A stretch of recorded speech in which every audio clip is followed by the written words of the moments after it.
রাফসানের সম্ভাব্য মৃত্যুর কথা জেনে মিষ্টি হতবাক হয়ে গেল। তার কানে বারবার বাজছিল শব্দগুলো। সে আর কিছু ভাবতে পারছিল না। রাফসানের লেখা চিঠির কথা মনে পড়তেই তার বুক কেঁপে উঠল। মিষ্টি ক্রন্দনরত স্বরে বলল, এটা হতে পারে না, উনি এভাবে আমার সাথে দেখা না করে চলে যেতে পারেন না। ওনার থেকে যে আমার অনেক প্রশ্নের উত্তর জানার বাকি আছে। বৃদ্ধ রফিক শিকদার পুরোপুরি ভেঙে পড়লেন।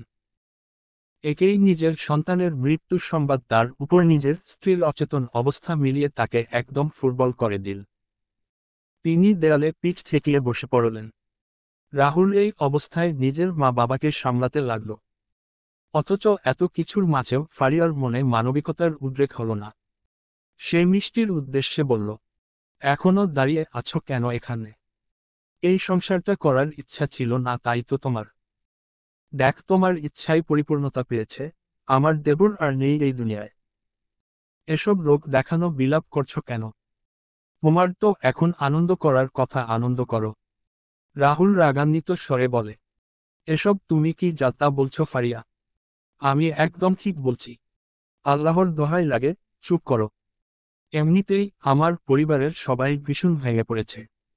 তুমি আর দয়া করে এসব কথা বলো না। মিষ্টি নিশ্চুপ হয়ে দাঁড়িয়ে রইল। হঠাৎ করেই যেন শিকদার বাড়িকে এক সুখের পরিবেশ আচ্ছন্ন করে নিল। পুরো বাড়ি হয়ে পড়ল স্থবির। রাফসানের সম্ভাব্য মৃত্যুর কথা শুনে পাড়া প্রতিবেশী, নিকটাত্মীয় সহ অনেকেই ইতিমধ্যে ভিড় জমিয়েছেন শিকদার বাড়িতে। তারা এসে পরিবারের লোকদের সান্ত্বনা দিয়ে যাচ্ছেন। কেউ কেউ মিষ্টির কথা ভেবে বলল, মেয়েটার কপালটাই খারাপ। বিয়ের পর ঠিক মতো স্বামীর সান্নিধ্যই পেল না, আর তাতেই কিনা স্বামীর মৃত্যুর সংবাদ শুনতে হলো। তবে এত কিছুর মাঝেও কিছু সমালোচনা করা স্বভাবের মানুষ মিষ্টির পিছনে পড়ে গেল। তাদের ভাষ্য, মেয়েটা নিশ্চয়ই অপা, না হলে বিয়ের মাস ঘুরতে না ঘুরতেই এভাবে স্বামীর মৃত্যু হয়। এসব কথা মিষ্টির কানেও এলো। এত কথার মাঝে মিষ্টি দুমড়ে মুচড়ে গেল। ফারিয়াও ছিল সেই সব সমালোচনাকারীদের দলে। এদিকে রোকসানা শিকদারের অবস্থা বেশি একটা ভালো না। যতবারই তার জ্ঞান ফিরছে ততবারই তিনি রাফসানের নাম ধরে আহাজারি করে আবারও জ্ঞান হারাচ্ছেন। অবস্থা বেগতিক দেখে তাকে স্যালাইন লাগিয়ে রাখা হয়েছে। পুত্রশোকে স্তব্ধ রফিক শিকদার নিজের স্ত্রীর শিয়রে বসে নীরবে চোখের জল বিসর্জন করছেন। এত সবকিছুর মাঝে মিষ্টির মা সুইটি চৌধুরী ও বাবা মোর্শেদ চৌধুরীও ছুটে এলেন এই দুর্দিনে। মোর্শেদ চৌধুরী নিজের বন্ধু রফিক শিকদারের কাছে গিয়ে তাকে সান্ত্বনা দিতে লাগলেন। এদিকে সুইটি চৌধুরী মিষ্টির কাছে এলেন। মিষ্টি নিজের মাকে দেখেই কেঁদে ফেলল, দৌড়ে গিয়ে ছুটে জড়িয়ে ধরল নিজের মাকে। সুইটি চৌধুরীও পরম আবেশে জড়িয়ে ধরলেন নিজের মেয়েকে। অভয় বার্তা দিয়ে বললেন, চিন্তা করো না মিষ্টি, সবকিছু ঠিক হয়ে যাবে। মিষ্টি নিজের মায়ের সহচর্য পেয়ে কিছুটা স্বাভাবিক হয়। এরকম মাথায় হাত বুলিয়ে সান্ত্বনা দেয়া একজন মানুষেরই তো অভাব ছিল এই পরিস্থিতিতে।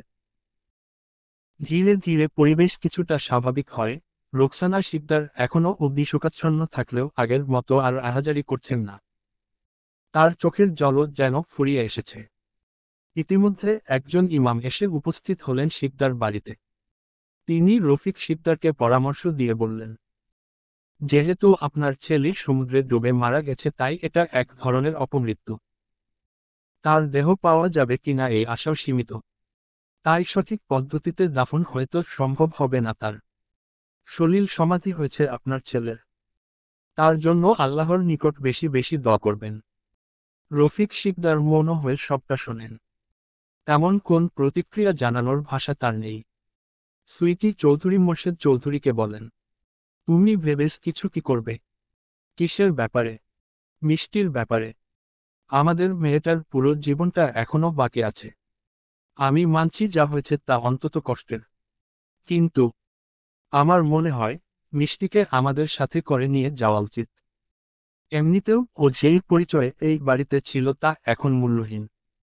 আমাদের মেয়ের ব্যাপারে এখন তো আমাদেরকে ভাবতে হবে। এই সময়ে কি এসব কথা না বললেই নয়, সুইটি। রফিক শিকদার পাশে ছিলেন। তিনি বললেন, ভাবি তো ঠিক কথাই বলেছেন। আমাদের বাড়ির পরিস্থিতি এখন বেশি একটা ভালো না।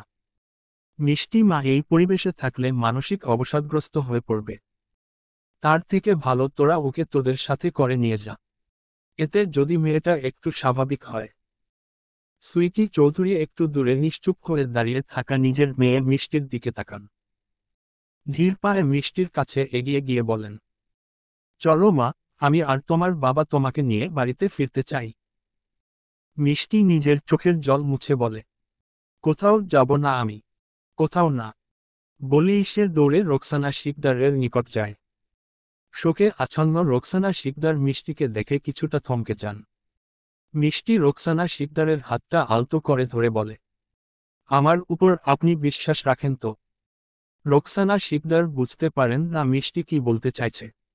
মিষ্টি ব্যাপারটা টের পেয়ে বলে, আমার বিশ্বাস, আপনার ছেলে এখনো জীবিত। কিচ্ছু হয়নি তার। তার সর্বশেষ চিঠি পড়ে আমি এমনই আন্দাজ পেয়েছি। আপনি আমার উপর ভরসা রাখতে পারেন। আমি কথা দিচ্ছি, আপনার ছেলেকে আবার আপনার কাছে ফিরিয়ে দেব। রোকসানা শিকদার ধরে আশা গলায় বলেন, এসব কি বলছো তুমি? সুইটি চৌধুরী এসে মিষ্টিকে বলেন, তোমার মাথা কি খারাপ হয়ে গেছে মিষ্টি? যেখানে রাফসানের নেভি অফিস থেকে তার মৃত্যু নিশ্চিত করা হয়েছে সেখানে তুমি বলছো ও বেঁচে আছে? হ্যাঁ, বলছি। আমার বিশ্বাস উনি বেঁচে আছেন। আর এটা নিশ্চিত করার জন্য আমাকে মার্সেইতে যেতে হবে। সুইটি চৌধুরী এবার সামান্য ক্রোধিত স্বরে বলে, মার্সেই? মানে ফ্রান্সের মার্সেই শহরে যাবে তুমি? এসব কি বলছো? তোমার মাথা ঠিক নেই। চলো আমি তোমায় বাড়িতে নিয়ে যাচ্ছি। মিষ্টি জেদ দেখিয়ে বলে, না মম, আমার মাথা একদম ঠিক আছে। তোমরা কেউ আমায় বাধা দিও না। আমায় বোঝার চেষ্টা করো। আমাকে মার্সেইতে যেতেই হবে, যে কোনো মূল্যে। রোকসানা শিকদার মিষ্টির এমন অদম্য ইচ্ছা দেখে কিছুটা আশা খুঁজে পান। তিনি বলেন, তুমি সত্যি বলছো? আমার ছেলেকে খুঁজে এনে দেবে তুমি? হ্যাঁ, শুধু আমাকে আপনারা একটা সুযোগ দিন।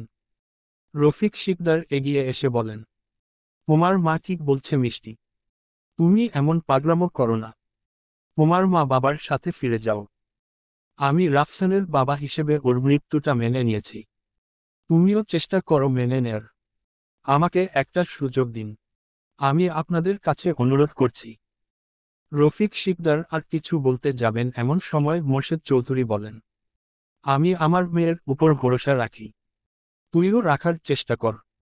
ও যখন বলছে তখন অবশ্যই ওর কথা রাখবে। রোকসানা শিকদারও বলেন, হ্যাঁ, মেয়েটা যখন এত করে বলছে তখন ওকে একটা সুযোগ দিয়ে দেখি। রফিক শিকদার বলেন, কিন্তু একা একটা অজানা শহরে। মিষ্টি তীব্র আত্মবিশ্বাস নিয়ে বলেন, আমি পারবই। চলবে। পরবর্তী পর্ব পেতে চ্যানেলটি সাবস্ক্রাইবও করুন।